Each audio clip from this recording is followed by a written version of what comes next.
Quero aqui registrar o meu testemunho e o ensino baseado na palavra de Deus. Quero começar a ler aqui em Hebreus, capítulo 10, a partir do versículo 19, que diz: Tendo, pois, irmãos, ousadia para entrar no santuário, pelo sangue de Jesus, pelo novo e vivo caminho que ele nos consagrou, pelo véu, isto é, pela sua carne, e tendo um grande sacerdote sobre a casa de Deus. Cheguemos com verdadeiro coração, com inteira certeza de fé, tendo os corações purificados da má consciência e o corpo lavado com água limpa. Retenhamos firme a confissão da nossa esperança, porque fiel é o que prometeu. E consideremos-nos uns aos outros para nos estimularmos ao amor e às boas obras, não deixando a nossa congregação, como é costume de alguns, antes admoestando-nos uns aos outros, e tanto mais, quanto vedes que se aproxima aquele dia. Porque, se pecarmos voluntariamente, depois de termos recebido o conhecimento da verdade, já não resta mais sacrifício pelos pecados, mas uma certa expectação horrível de juízo e ardor de fogo, que há de devorar os adversários. O meu testemunho é sobre a nossa entrada no Santo dos Santos. Através do ensino do tabernáculo terreno dado a Moisés, Deus nos ensinou que Ele quer que seus filhos sejam santificados, purificados para trabalhar na sua obra como sacerdote, atendendo aos mais fracos, aos meninos em Cristo, aqueles que não conseguem estabelecer um nível para ter comunhão com o Espírito Santo, que não conseguem desempenhar bem a obra do Senhor aqui na terra. Todo cristão é chamado a ser sacerdote. Muitos são chamados, mas ficam no átrio. São crentes, meninos em Cristo, que não se aprofundam na obra de Deus. Mas também no tabernáculo é ensinado que existe o sumo sacerdote, aquele homem que tinha uma consagração extrema, que raramente, uma vez ao ano, tinha autorização para entrar no Santo dos Santos. Entrar literalmente na presença de Deus, da glória de Deus.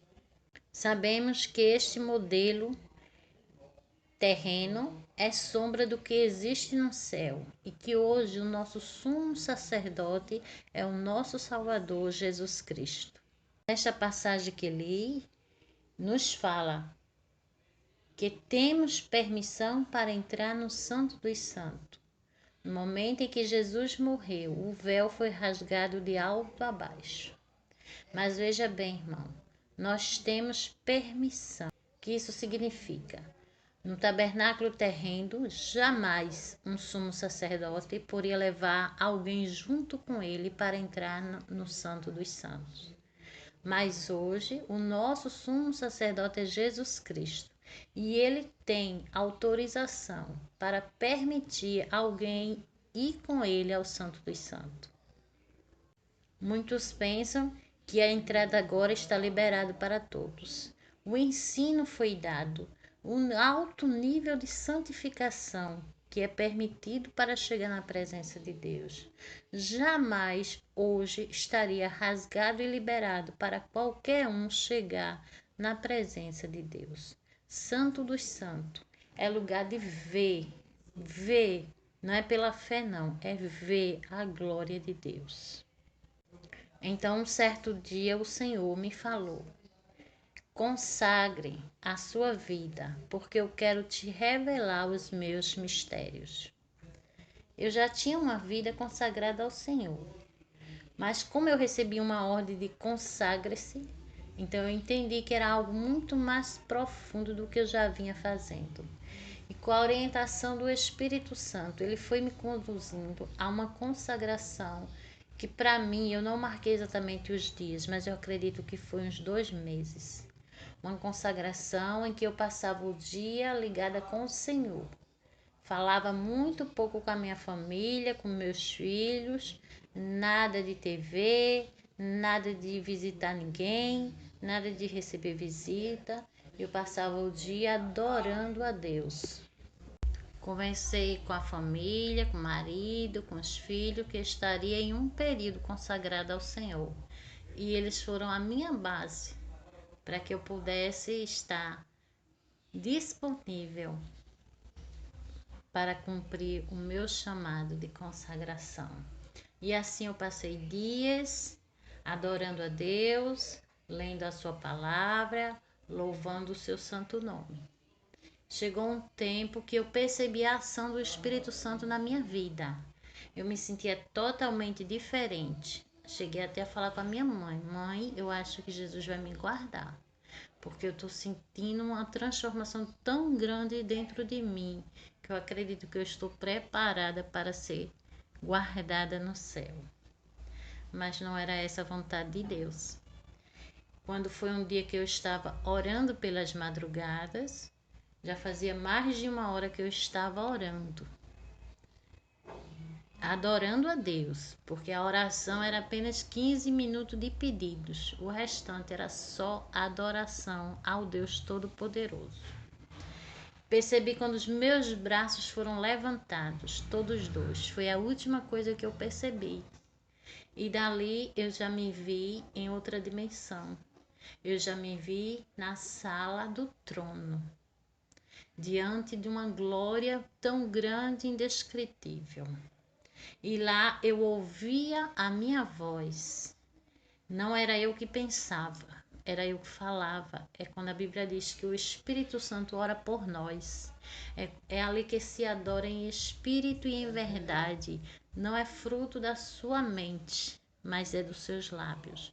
E eu ouvi eu fazer uma oração muito linda, que eu dizia: meu Deus, olha eu orando. Eu estava tão admirada de me ouvir falar aquela oração tão linda e perfeita. E depois desta oração eu comecei a glorificar o Senhor.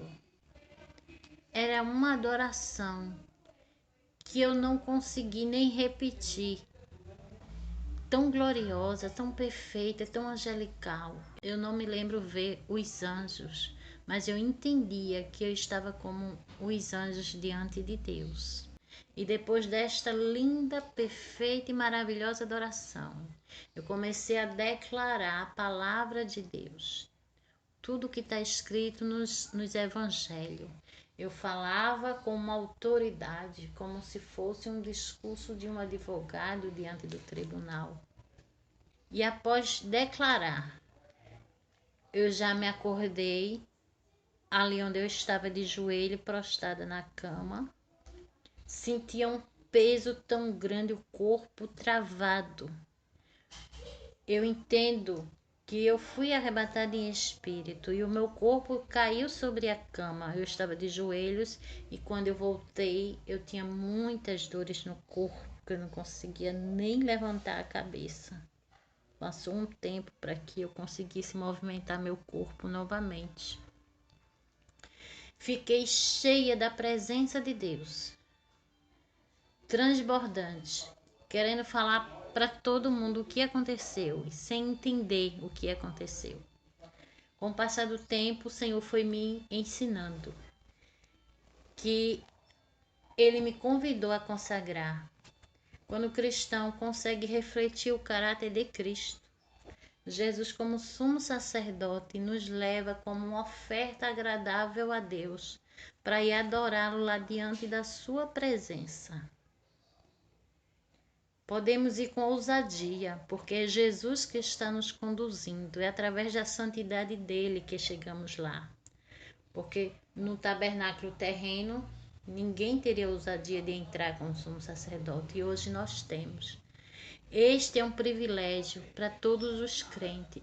É o desejo de Deus que cada filho seu chegue à sua presença. Mas são poucos os que conseguem chegar lá.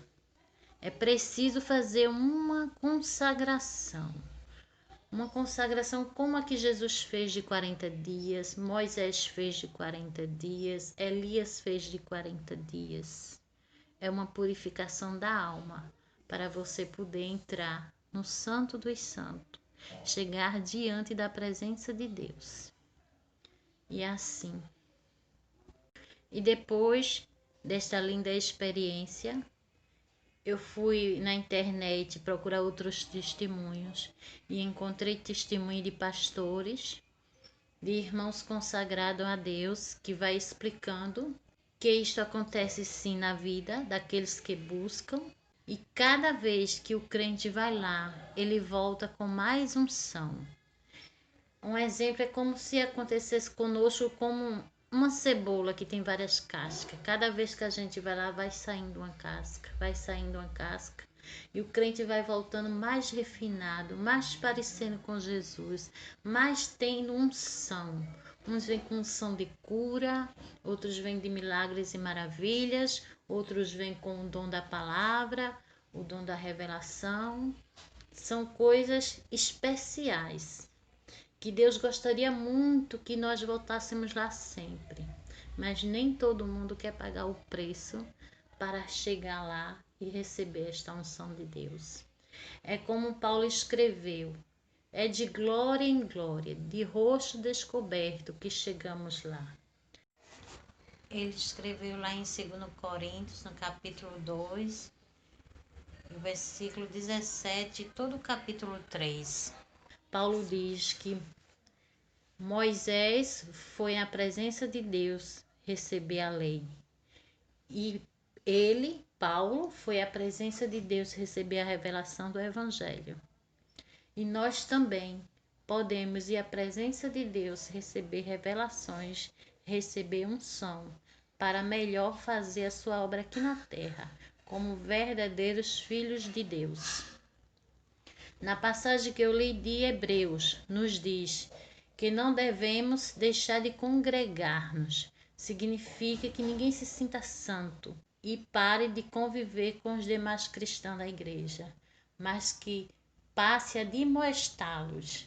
Admoestar significa corrigir o ensino errado e ensinar o certo.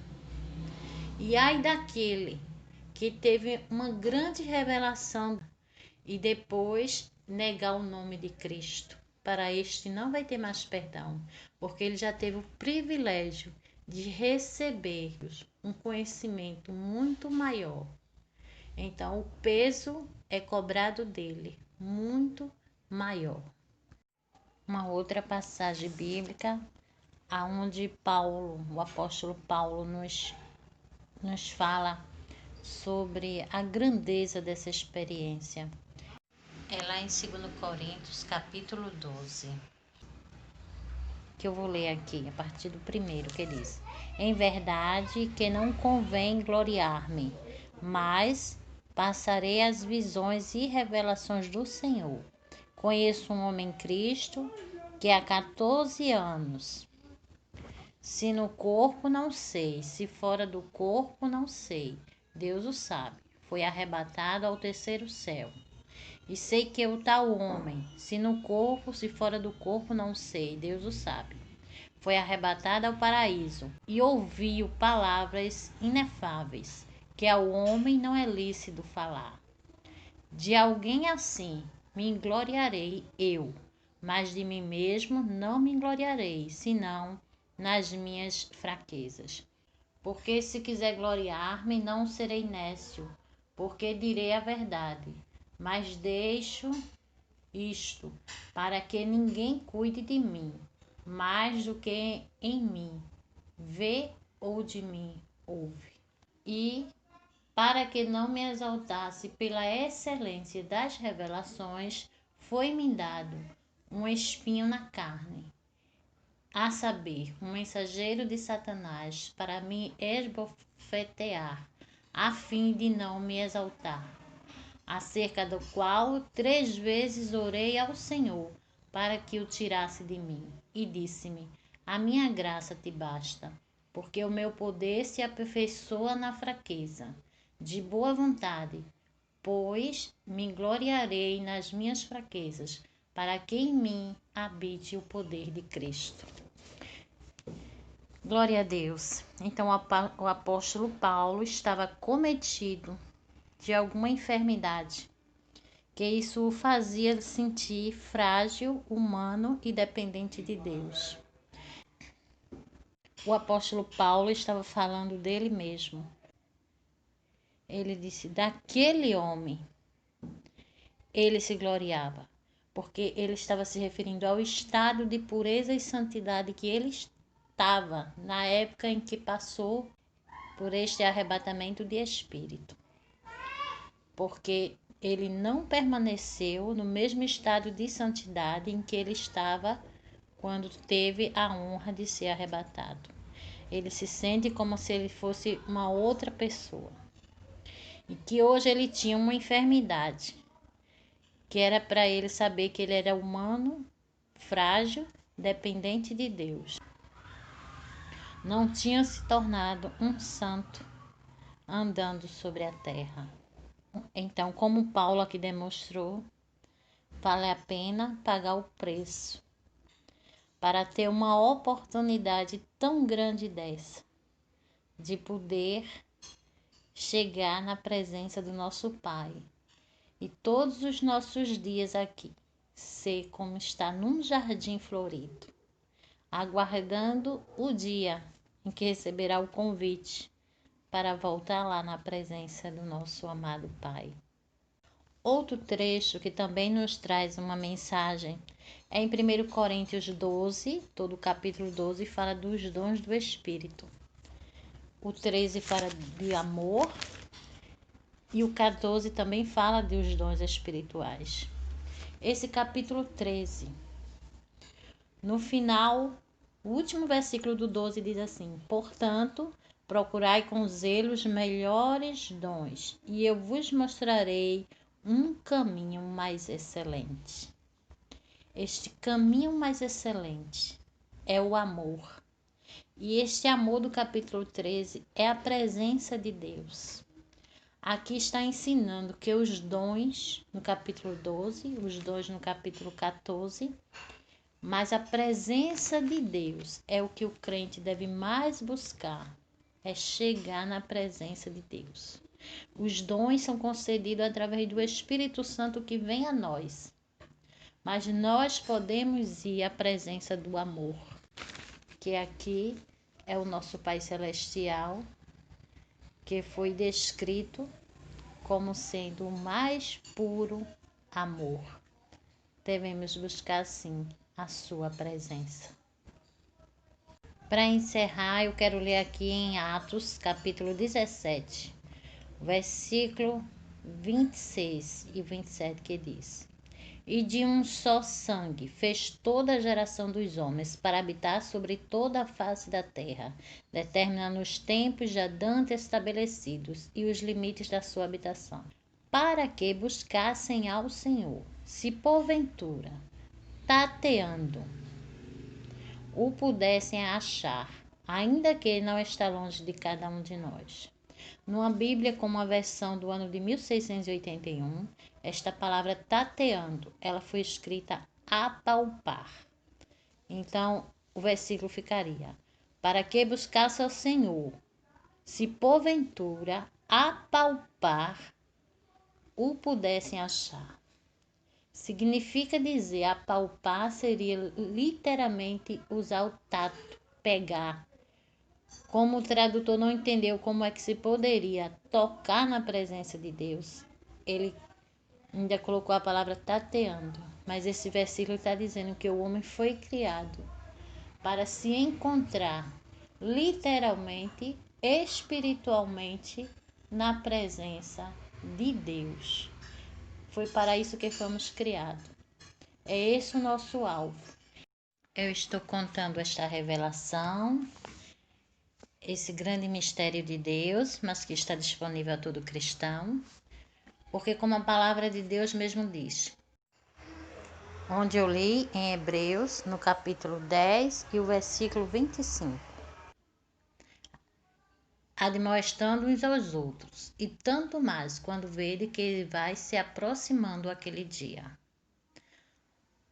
o dia do Senhor está chegando e nós devemos buscar essa consagração para chegarmos na presença do Senhor, para nos revestirmos, para sermos coluna para a nossa família, para a nossa igreja, para a nossa sociedade, para estarmos cheios de unção e ser verdadeiros filhos de Deus sobre essa terra, para levar o socorro do Senhor, para repreender ações do maligno com a autoridade que o Senhor vai colocar na mão de todo filho seu que chegar diante dele na sua presença. Então eu estou obedecendo o que está escrito na palavra de Deus, que isto não é um mistério para a gente guardar para si mesmo, mas é para ensinar os próximos, que o desejo de Deus é que todo filho seu chegue lá diante da sua presença. Eu sei que muitos não acreditam, mas converse com seu amigo Espírito Santo. Peça a ele para ele iluminar e lhe dar essa experiência também, porque ela faz muita diferença na vida de um cristão. Depois que a gente vai lá, a alma não se conforma mais em estar neste mundo. O desejo é suplicando dia e noite de voltar à presença de Deus, porque é lá que tem plenitude, que tem paz, que tem gozo e alegria. A saudade é grande da presença de Deus. Vivemos aguardando um minuto em que receberemos novamente o convite para chegar à presença do Pai e o adorar em espírito e em verdade. Que Deus nos abençoe em nome de Jesus.